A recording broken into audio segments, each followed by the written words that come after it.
कौन ट्यूटर कर रहा है, कैसे कर रहा है, इनको क्या पता, या कैसे पता चला? सोचने वाली बात है। प्रमोद तिवारी ने पद्मश्री कादरी और मोदी के संवाद को कर्नाटक चुनाव से जोड़ दिया।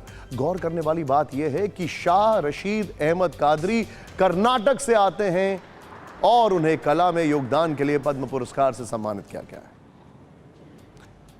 अब आप समझ गए होंगे कि प्रधानमंत्री नरेंद्र मोदी ने आज सुबह बादशाही मानसिकता की बात किसके लिए और क्यों कही।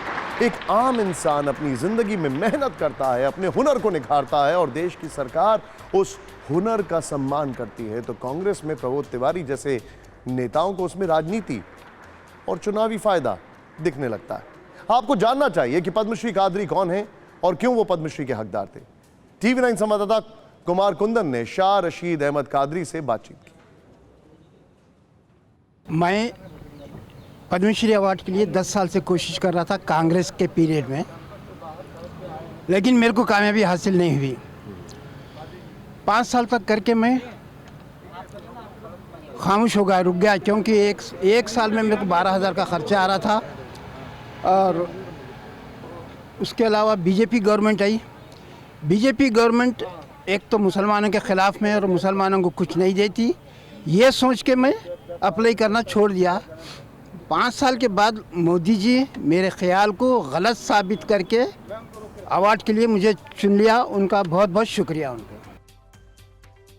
यह भी जानना जरूरी है कि पद्मश्री शाह रशीद अहमद कादरी खुद प्रमोद तिवारी के आरोप पर क्या सोच सकते हैं। इसी मुद्दे पर टीवी 9 भारतवर्ष संवाददाता कुमार कुंदन ने कादरी साहब से बातचीत की।